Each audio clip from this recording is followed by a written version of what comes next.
زباں پہ محمد کا نام آ گیا ہے، کرم آج بالائے، مجھے مل گئی دونوں عالم کی شاہی، مجھے مل گئی دونوں عالم کی شاہی، میرا ان کے منگتوں میں نام آ گیا ہے، میرا ان کے منگتوں میں نام آ گیا ہے، زبان پہ محمد کا۔ میرے پاس کچھ بھی نہ تھا روز محشر، میرے پاس کچھ بھی نہ تھا روز محشر، نبی کا وسیلہ ہی کام آ گیا ہے، نبی کا وسیلہ ہی کام آ گیا ہے، زبان پہ محمد کا نام آ گیا ہے، کرم آج بالائے، بام آ گیا ہے،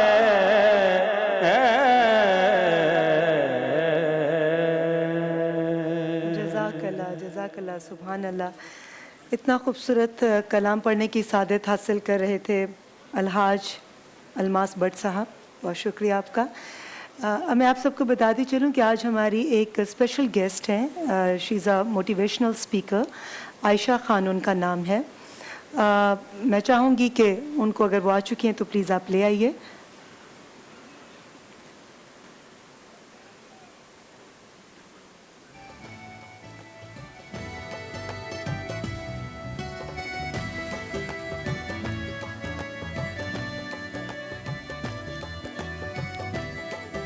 ان کے بارے میں جتنی دیر میں وہ آ رہی ہیں میں بولتی جاؤں۔ میں بتانا چاہوں گی اپنے تمام دیکھنے والوں کو کہ یہ ایک بہترین خاتون خانہ، ایک عظیم ماں عائشہ عادل خان، جو کہ کچھ عرصہ پہلے ایک حادثے میں اپنی ٹانگیں کھو چکی تھیں، لیکن ہار نہیں مانا، اپنے بچپن کے خوابوں کی تعبیر کرنے نکلی ہیں اور چل رہی ہیں اور چلتی جائیں گی جب تک اپنے خوابوں کو پا نہیں لیتی۔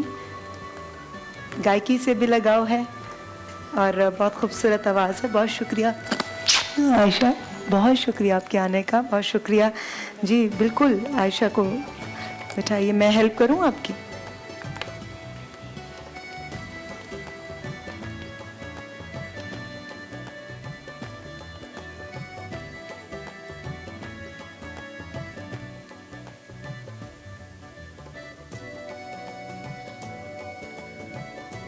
بہت شکریہ، بہت اچھی لگ رہی ہیں ماشاء اللہ ایز آلویز۔ آپ بالکل ایک گلاب کی طرح خوبصورت لگ رہی ہیں ماشاءاللہ، ہمیشہ کی طرح اللہ آپ کو نظر بد سے بچائے۔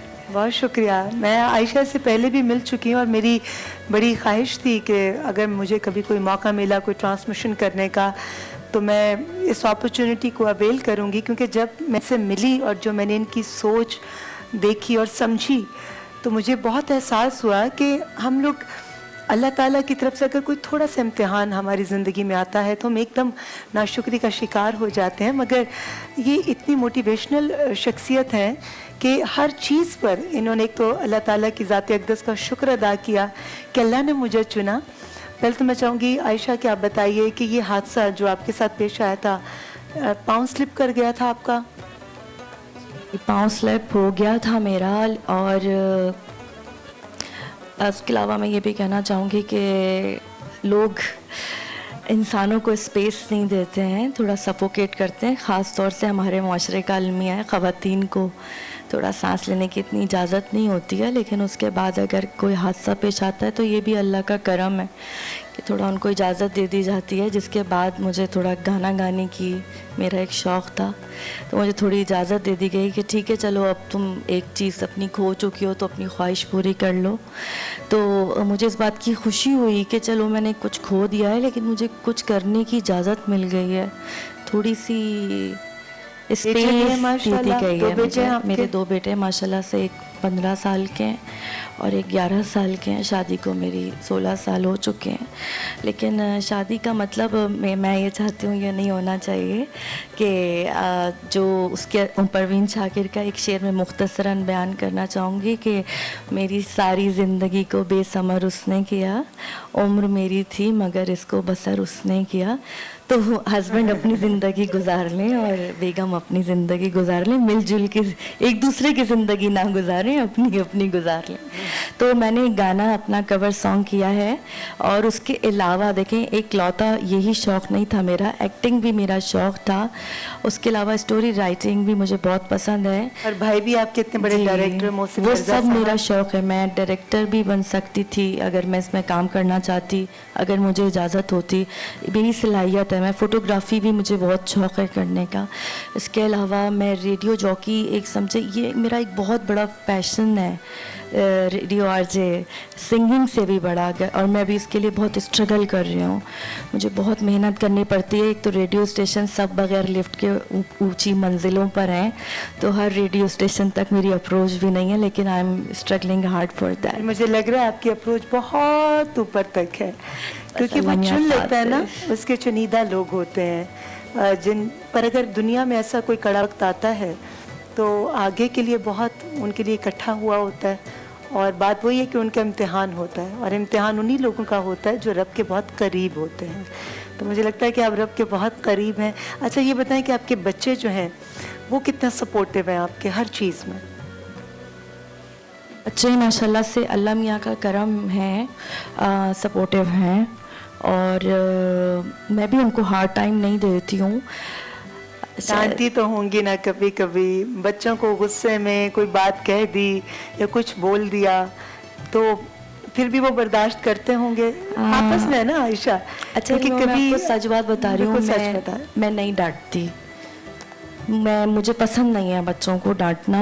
इवन कि अगर वो मुझे कभी कोई सख्त बात कहते हैं तो मैं खामोश हो जाती हूँ और थोड़ा बात करना बंद कर देती हूँ अगर वो मुझसे सख्त लहजे में बात कहते हैं। बिल्कुल खुलकर बताएं ताकि ये सब बच्चों को भी एक मैसेज मिले कि आपको पता है कि वालिदैन के क्या हकूक़ हैं और ख़ास तौर पर माँ के क्या हकूक़ हैं। माँ के सामने तो आप उफ भी नहीं कर सकते, वालिदैन के सामने नहीं कर सकते, मगर माँ का दर्जा इसलिए कि कैसे वो 9 माह आपको पेट में रखती है, कैसे आपकी तरबियत करती है, कैसे आपकी परवरिश करती है, रातों को कैसे जागती है, कैसे भूखी रहती है। क्योंकि मेरे साथ भी कभी ये होता है कि अभी मैं निवाला खाने लगी हूँ और बेटा रो पड़ा है या उसको वॉशरूम जाना है, तो मैंने खाना वहीं रख दिया और मैं उसको फ़ौरन ले गई। अगर मुझे किसी दावत में जाना है और मेरे बेटे ने ज़िद कर दी या खुदा न खास्ता उसकी तबीयत ख़राब है, तो मैं उस दावत पर जाने से मना कर दूंगी जिसकी तैयारी में मैंने बड़ा टाइम लगाया हो, कपड़े बनाए हो, और मैं कहूँगी कि नहीं मेरे बेटे को मेरी ज़्यादा ज़रूरत है। तो ऐसी सारे प्रोसेस से आप भी गुजरी हैं, तो बेटे किस तरह से तंग? ऐसा होता है कि जो हस्बैंड होते हैं ना वो दिखते नहीं हैं बोलते हुए, और माएँ बच्चों के उनके फेवर में बोलती हुई और लड़ती हुई बच्चों को दिखती हैं, तो उनको लगता है अब्बू तो कुछ भी नहीं कह रहे, अम्मी चीख रही हैं। उनको पता नहीं होता कि वो उनके फेवर में बोल रही हैं।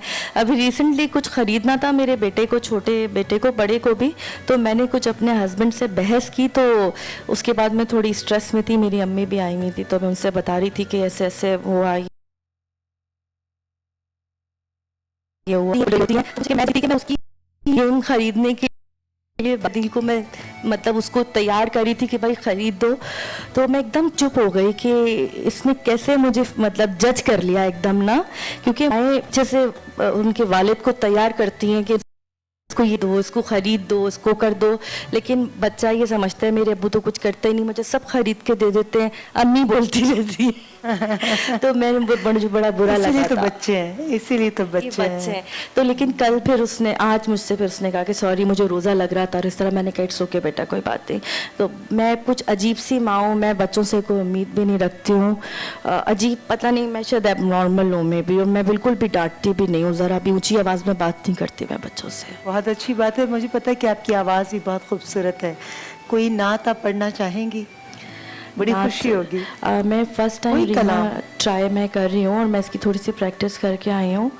मैंने पहले कभी कोई नात नहीं पढ़ी है और अल्लाह माफ़ करे, गानों की तो बहुत प्रैक्टिस रहती है। नात मैंने बचपन में बहुत पढ़ी स्कूल में और कॉलेजेस में, उसके बाद मौका नहीं आया मिलाद वगैरह। चलें, आज बाराने रहमत के प्लेटफॉर्म पर आपको मौका दिया जा रहा है, तो मैं थोड़ी आप सी पढ़ेंगी इसकी तो लिरिक्स बहुत अच्छा निकाल लगेगा। लेती हूँ जी जरूर। ताकि ऐसा ना हो कि मुझसे कोई गलती हो जाए।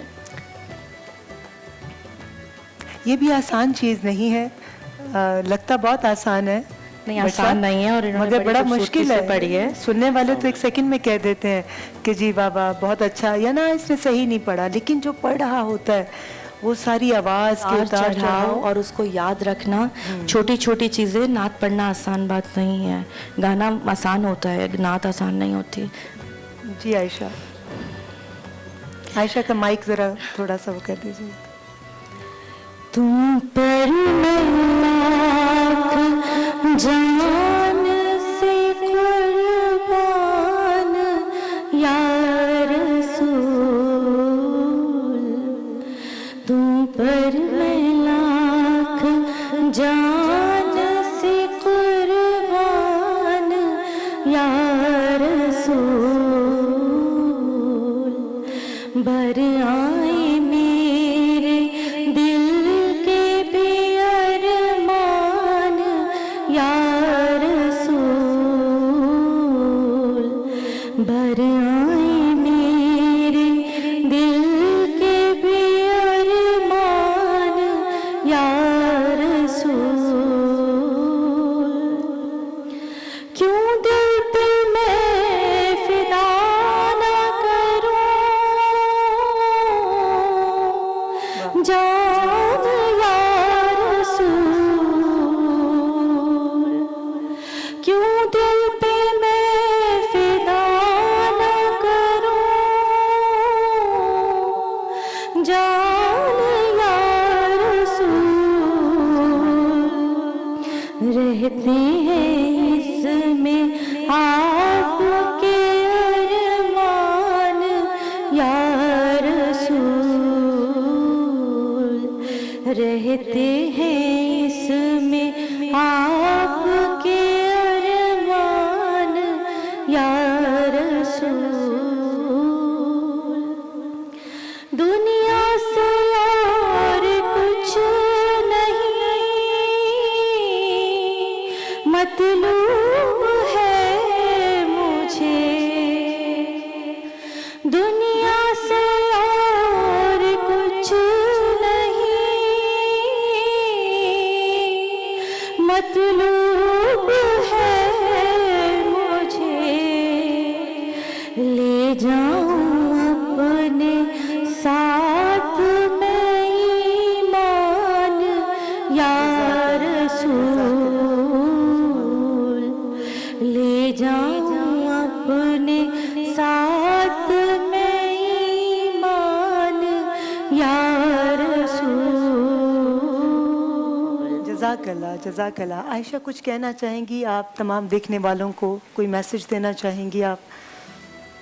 कितना हिम्मत है, कितना हौसला है। एक हादसा आपके साथ हो गया, मगर आप एक माँ भी हैं, आपके बहुत सारे ख्वाब भी हैं, एक बहू भी हैं, एक बीवी भी हैं। इन सारी चीज़ों के बीच में आप क्या कहना चाहेंगी? क्या आपके अंदर एक जज्बा है जो आपको आगे की तरफ लेकर जा रहा है? रीमा, मैं ये कहना चाहूँगी कि अगर एक मरीज़ है, एक पेशेंट के तौर पे मैं बताना चाहती हूँ कि उसकी जो एक ज़हनी हालत होती है, अगर वो आपको दिखा नहीं रहा है کہ وہ ایک پیشنٹ ہے اور اگر وہ آپ کو ایک بہت خوش آدمی دکھ رہا ہے تو آپ یہ نہ سمجھ لیجئے کہ وہ ایک نارمل ہے. اس کی ذہنی حالت جو ہوتی ہے وہ خود ہی سمجھ سکتا ہے وہ اپنے آپ کو کیسے سنبھال رہا ہے, یہ صرف وہی جانتا ہے. تو آپ اس کو اتنی سخت مشقت میں نہ ڈال دے کہ وہ اپنی ہمت چھوڑ دے. اس کو اپنے دماغ میں ایک پیشنٹ ہی رکھیں, اس کو اتنی تکلیف میں نہ رکھیں, اس کی مدد ہمیشہ کرتے رہیں اور اس کا ساتھ دیں ہمیشہ, جب تک کہ وہ ایک مشکل میں ہے, جب تک کہ وہ ایک تکلیف جھیل رہا ہے. اور دوستوں کو اور اللہ کے لیے جزا کی خاطر رشتہ داروں کو اور اس کا ساتھ دیں تاکہ وہ اس مشکل سے اچھے سے نمٹ سکے اور ان کو بھی تکلیف نہ دے. وہ اگر خود خوش رہے گا تو وہ دوسروں کو بھی خوش رکھے گا, اس میں ان کا بھی فائدہ ہے. تو یہ کسی بھی بیمار کے لیے میں کہہ رہی ہوں, بے شک کسی کو کینسر ہو یا کوئی اور بیماری ہو, مختلف بیماریاں ہوتی ہیں, تو مریضوں کا ساتھ دیں, محبت سے پیش آئیں ان کے ساتھ. جی, مریضوں کا ساتھ دیں, سب سے محبت سے پیش آئیں, اپنے ارد گرد کے لوگوں کا خیال رکھیں. میں مبتلا ہیں. بہت خوبصورت بات کی عائشہ, بہت شکریہ آپ کا. لیں گے ایک چھوٹا سا بریک سے واپس آئیں گے تو ہماری ٹرانسمیشن کا سلسلہ جاری ہے.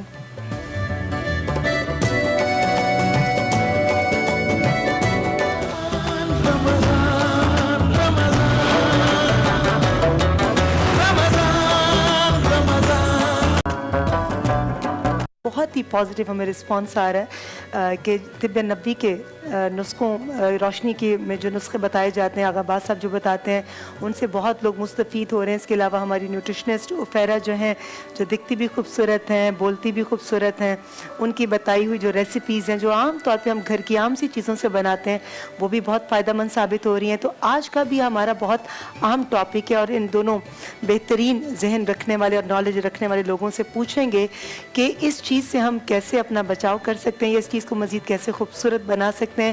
تو آج کا جو ہمارا ٹاپک ہے وہ جلد کے امراض کے حوالے سے ہے, جو میں پوچھوں گی آغا عباس بھائی آپ سے. بہت شکریہ آپ کے آنے کا. اور جلد کو کیسے خوبصورت بنایا جا سکتے, جن کے پاس وسائل نہیں ہیں وہ کیسے خوبصورت دکھ سکتے ہیں, گھریلو چیزوں کو استعمال کر کے ہم اپنی اسکن کے لیے کیا کچھ کر سکتے ہیں, اس حوالے سے پوچھیں گے اور جانیں گے ہماری بہت ہی خوبصورت نیوٹریشنسٹ عفیرہ سے. ریما, یہ جو اتنی تعریفیں آپ کرتی ہیں نا, وہ بیسیکلی شعائیں جو آ رہی ہوتی ہیں تھوڑی بہت یہاں رک جاتی ہیں تو آپ کو اچھا لگتا ہے, تو پھر آپ سوچیں کہ آپ خود کتنی اچھی ہیں. تعریف کے قابل میں اکیلی نہیں کہہ رہی, پوری دنیا سے آپ یقین کیجئے, جہاں جہاں یہ ٹرانسمیشن دیکھی جا رہی ہے, جو کچھ میں نے بولا میں نے وہی بولا جو مجھے موصول ہوا.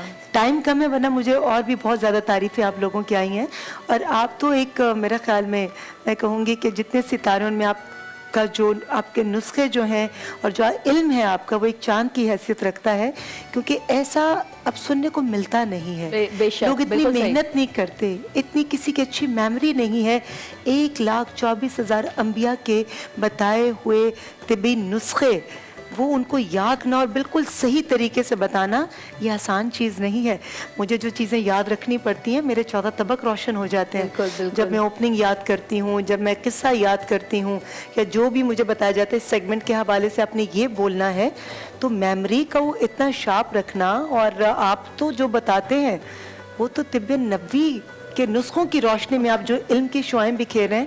تو آغا عباس بھائی دل سے دعا ہے کہ اللہ تعالیٰ ایسے ہی آپ اس روشنی کو بکھیرتے رہیں اور آپ کو اللہ لمبی عمر عطا کرے زندگی صحت کے ساتھ. تو آج کا بھی ہمارا ٹاپک بہت اہم ہے کہ جلد کی بیماریاں کن وجوہات کی بنا پر ہوتی ہیں. بسم اللہ الرحمن الرحیم. دیکھیے, امام موسیٰ کاظم علیہ السلام نے فرمایا کہ جلد کی جو بیماریاں ہوتی ہیں وہ خون کے غلبے کی وجہ سے ہوتی ہیں. اچھا, پھر مولا نے فرمایا کہ خون کے غلبے کی 4 نشانیاں ہوتی ہیں. جلد پہ خارش ہوتی ہے, جلد پہ دانے نکل سکتے ہیں, اور مریض کو جو خارش کا مریض ہوتا ہے جس کو صحیح معنوں میں خارش ہوتی ہے, پورے جسم پہ لال لال نشان بھی پڑ جاتے ہیں, اس پہ نیند زیادہ طاری ہو جاتی ہے.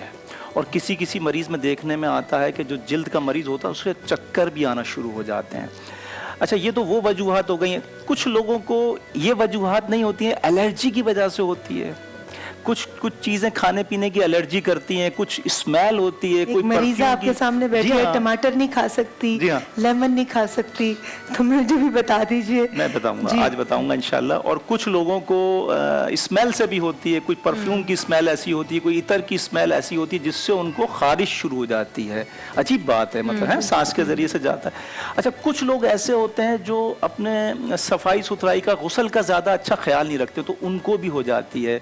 कुछ लोग अपने इर्द गिर्द का रूम का माहौल अच्छा नहीं रखते, साफ़ सुथरा नहीं रखते, उनको भी हो जाती है स्किन की बीमारी। और कुछ लोग ऐसे होते हैं जिनको पसीना बहुत ज़्यादा आता है, पसीने की वजह से भी एलर्जी होती है, खुजली बढ़ जाती है।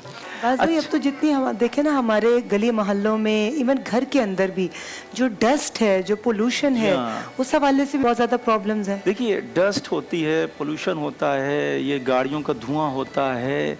फिर यहाँ पर चूंकि अब ये देखिए, ये तरक्की याफ्ता मुल्क नहीं है, तरक्की याफ्ता मुल्क नहीं है, यहाँ पर ऐसा होता है, गुर्बत भी ज़्यादा है ना। कुछ लोग खुशबू वाले साबुन इस्तेमाल करते हैं, वो इतने थर्ड क्लास होते हैं कि उनसे भी खारिश हो जाती है वो मगर खुशबू। मैं जो साबुन इस्तेमाल कर रही हूँ पिछले इतने सालों से, वो तो खूबसूरती की अलामत आप तो है। यकीनन नहीं, आप तो यकीनन बहुत अच्छी क्वालिटी का साबुन, मुझे पता, उस साबुन का नाम भी जानता हूँ मैं। उस साबुन की तो बात नहीं कर रहा हूँ, वो तो क्वालिटी, मैं भी वही साबुन इस्तेमाल करता हूँ, इत्तेफाक की बात है। अच्छा, इसीलिए देख लें। अच्छा, दूसरी बात मैं ये करना चाहूँगा, अब मसला ये है कि खून को साफ कैसे करें। जी। अब खून में गलबा है बीमारियों का, जिल्द की बीमारियों का, उसको साफ कैसे तो करें? मैं पूछना चाहूंगी कि अभी जो आपने गुफ्तगू की उसकी रोशनी में कि जो स्किन की बीमारियां होती हैं, दर हकीकत आपके खून के अंदर कोई प्रॉब्लम होता है, उस जी हाँ, वजह से आप स्किन की बीमारियां में जी हाँ, मुब्तला हो जाते जी हाँ। हैं। जी। अब हम क्या करते हैं, ऊपर से तो हम कोई ट्यूब वगैरह, कोई दवाई वगैरह लेके लगा लेते हैं, लेकिन जब तक हम अंदर से अपने खून को साफ नहीं करेंगे, खून के अंदर जरासीम को नहीं मारेंगे, तो वो बज़ाहिर तो वो हफ्ते 2 हफ्ते चला जाएगा। जैसे ही वो क्रीम लगाना आप छोड़ देंगे, वो वापस अपनी जगह पे आ जाएगा, है ना। होता है ऐसा ही है स्किन के अंदर। बिल्कुल। और स्किन की बीमारी तकरीबन कोई सारी उम्र लोगों के साथ चलती है, बिल्कुल, बिल्कुल। ज्यादातर। जिनके साथ प्रॉब्लम, स्किन प्रॉब्लम होता है, वो और वो सही से अगर तवज्जो मरकूज ना करें, अपनी सही पूरी तवज्जो मरकूज ना करें, तो वो बेचारे उसी में उलझे रहते हैं। और लेकिन अगर वो सही से सूझबूझ के साथ, और ये बड़ा बारीक मसले होते हैं, ये हिकमत के मसले इतने आसान नहीं होते कि हथौड़ा मारा ठीक कर लिया, नहीं साहब, इस पे तो बहुत आहिस्ता आहिस्ता चोट मारना पड़ती है, जब जाके ये मसला सुलझता है। और पेशेंस के साथ आपको जी हाँ। इंतजार करना पड़ता छोटा सा मसला पूछ सकते हो? मेरा जी। बेटा है माशाल्लाह 15 साल का, जी। लेकिन 2-3 साल से उसके बाल सफ़ेद हो गए, तो क्या उसको रोका जा सकता है? क्या उन बालों को दोबारा काला किया जा जी सकता हाँ। है? क्या किया जा सकता जी, है? मैं बता रहा हूँ आपको। देखिए, चुकंदर एक सब्जी है, ठीक है। अब आपने मुझे छेड़ दिया तो मैं पहले इसी पे बात कर लूंगा। चुकंदर एक सब्जी है। मौला ने फरमाया कि चुकंदर और चुकंदर के पत्ते बेहतरीन खून साफ करते हैं। अच्छा, फिर इसके साथ इसके जो पत्ते हैं, चुकंदर के पत्ते, अगर आपकी स्किन पर सफ़ेद सफ़ेद दाग पड़ रहे हैं, उसके चुकंदर के पत्तों का पेस्ट बनाएं और वो लगाना शुरू कर दें। कहीं भी पड़े हैं, लोगों के चेहरे पे पड़ते हैं, वो भी ख़त्म हो जाते हैं। चुकंदर का पेस्ट बना के अगर आप सर पे लगाएं, 3 घंटे तक उसको लगा के छोड़ दें, उसके बाद आप उसको नहला दें बच्चे को अपने, बाल गिरना बंद हो जाएंगे, बाल उसके बढ़ना शुरू हो जाएंगे, बाल मजबूत हो जाएंगे, और बाल जो हैं ब्लैक भी हो जाएंगे। अच्छा, मजे की बात है, एक और चीज चुकंदर के बताओ। पत्तों का पेस्ट, चुकंदर के वो जो पत्तों का सुर्ख बता रहा रंग हूं। की चुकंदर होती है, सुर्ख वाली, लाल वाली। ठीक है। अच्छा, चुकंदर के पत्तों के इतने ज्यादा फायदे हैं, मौला ने फरमाया कि चुकंदर के पत्तों से आप सर धोने के बाद फिर आप जैतून का तेल लगाएं सर पर। जैतून का तेल लगाना जरूरी है। अगर आप ये सोचेंगे सिर्फ चुकंदर के पत्तों से मैंने इस्तिफादा हासिल कर लिया, तो वो बस नहीं है वहां पर। उसके बाद आपको सर पर जैतून का तेल भी लगाना पड़ेगा। जैतून का तेल क्यों लगाना पड़ेगा? मौला ने फरमाया, ये जो सर के बाल हैं, इसमें पाइप की तरह से सुराख होते हैं। जब आप सर पे तेल लगाते हैं, लोग क्या करते हैं, सर पे तेल लगाया, ठक ठक थोकना शुरू कर देते। नहीं, इससे कुछ नहीं होगा। पूरे बालों में नीचे तक बालों तेल में लगाना लगाएं, चाहिए, नीचे जड़ों में तक। लगाना वो चाहिए। उसमें पाइप की तरह से सुराख होते हैं, वो तेल लेकर सीधे दिमाग तक जाता है। इमाम जाफर सादिक अलैहिस्सलाम ने फरमाया कि दिमाग की भी ग़िज़ा है, और वो ग़िज़ा है रोगन। आप अपने पेट को ग़िज़ा देते हैं, आप अपने पेट को तर करते हैं पानी से, लेकिन दिमाग को ग़िज़ा कौन देगा? दिमाग को ग़िज़ा देना है, आपको रोगन लगाना है। हमने यहाँ पर ऐसे लोग देखे, कराची में बता रहा हूँ, जो 25-25 साल से एक दफ़ा भी रोगन नहीं लगाया, और नुकसान। अच्छा, खारिश ही ख़त्म नहीं होती, चुकंदर के पत्तों से खुश्की भी ख़त्म होती है। मज़े की बात बता रहा हूँ, खुश्की आपको कितनी खुश्की हो, आप उससे सर में लगा के धो लें, खुश्की खत्म हो आप जाएगी। इतने आसान तरीके बता रहे हैं, इतने जो शैम्पू वाले इतने कमर्शियल्स चलाते हैं, वो ये वाले Dandruff कमर्शियल, हटाओ। ये वाले डैंड्रफ हटाओ वाले, वो अभी वो कहेंगे कि ये कहाँ से इंसान आ गया हमारे काम को, नहीं, उनका हमारे कारोबार बिजनेस को फ्लॉप कर रहे हैं। बिजनेस को नुकसान पहुंचा रहे हैं, बहुत नहीं, आसान नहीं। टोटके बता रहे नहीं, हैं। नहीं। लेकिन देखें जी, मैं कहती हूँ अच्छी बात है, अच्छी बातों का सिलसिला जारी रहना चाहिए और अच्छे नजर भी आना चाहिए, अच्छा नजर आने के लिए। अच्छा नजर आने के लिए इससे पहले व्हाइट बालों की जो बात हो रही है, वो बेसिकली एक पिगमेंट होता है हमारी बॉडी में, मेलेनाइन। जब उसकी कमी होनी शुरू होती है अरीमा, तो हमारी जिल्द पे भी सफ़ेद धब्बे होते हैं। समटाइम्स वो बहुत एक्सेसिव में चले जाएं तो वो बर्ड्स की तरफ चले जाते हैं, अगर मेलेनाइन प्रोडक्शन खुदा ना खास्ता बहुत सप्रेस्ड हो जाए। लेकिन अगर हल्की फुल्की होती तो हल्के फुल्के हमारे स्पॉट्स आ जाते हैं, प्लस हमारे बाल भी बहुत तेज़ी से सफ़ेद होने शुरू होते हैं। तो उसके लिए जो ग़िज़ा में अगर मैं कहूँ तो सातों मगज़ के जो बीज होते हैं, वो कद्दू के बीज या फिर वाटरमेलन्स के बीज जो सूखे हुए मिल जाते हैं मार्केट आपने में। कहा 7 मगज के बीज, 7 मगज़ बीज, जो ठीक है। सातों मगज़ होते हैं, कद्दू बीज की के फॉर्म से बीज, मिल जाते हैं। कद्दू के बीज और वाटरमेलन, तरबूज वाटरमेलन के बीज, ठीक है। ये जो बीज हैं, ये ड्राई फ्रूट्स की शॉप पे आसानी से अवेलेबल होते हैं। इनको घर पे लाके हल्का सा रोस्ट करके इनको पीस के रख लें और फिर 2 टेबल स्पून आप अपने बेटे को रोजाना सुबह दें, तो वाज़ेह डिफरेंस टाइम बाय टाइम, और क्योंकि वो ग्रोइंग एज में है तो इंशाल्लाह ताला उसकी चीज़ रुक जाएगी, ये वाइट हेयर ग्रोथ रुक जाएगी इंशाल्लाह ताला। अच्छा, अब ये इन्होंने यूनानी नुस्खा जब बता दिया है बर्स को दूर करने का, तो मैं तिब्बे बर्स, नबवी का भी एक नुस्खा बताता हूँ। बर्स को छीप भी कहते हैं, सफ़ेद दाग भी अल्लाह कहते सबको अपनी हिफाजत में रखे इस बीमारी होता से। बड़ा ख़तरनाक है, लेकिन ठीक हो जाता है। एक दफ़ा क्या हुआ, मैं एक शॉप पे बैठा हुआ था, तो एक साहब आए, तो उनको काम था, देखा तो सफ़ेद धब्बे पड़े थे। मैंने कहा आप चाहते हैं कि ख़त्म हो जाए? कहने लगे हाँ। तो मैंने कहा चुकंदर को उसके गाय के गोश्त के साथ पका के खाएं, 3 हफ्ते के अंदर आपके ये आधे हो जाएंगे, उससे अगले 3 हफ्ते के अंदर बिल्कुल ख़त्म हो जाएंगे। चुकंदर को गाय के गोश्त के साथ, गाय का गोश्त हो, भैंस का गोश्त ना हो, बैल का गोश्त ना हो, गाय का गोश्त हो, चुकंदर को, लाल वाला चुकंदर को पका के खाएं। ये मेरे मौला का नुस्खा है, इमाम अली अलैहिस्सलाम का नुस्खा है कि चुकंदर और गाय का गोश्त मिला के खाएं। कितना ही पुराना छीप क्यों नहीं होगा, कितना ही पुराना बर्स क्यों नहीं होगा, कितना ही पुराना सफ़ेद दाग क्यों नहीं होगा, आराम से जाएगा 3-4 हफ्तों में। खूबसूरत बातों का सिलसिला जारी है। जब ये लेंगे एक छोटा सा ब्रेक से जब वापस आएंगे तो आज हमारा क्विज सेगमेंट है और आज हमारे 4 पार्टिसिपेंट हैं, पहला सेमीफाइनल है, इसलिए जैसे ही आप ब्रेक पर जाएं अपनी टेलीविजन स्क्रीन पर रहिएगा।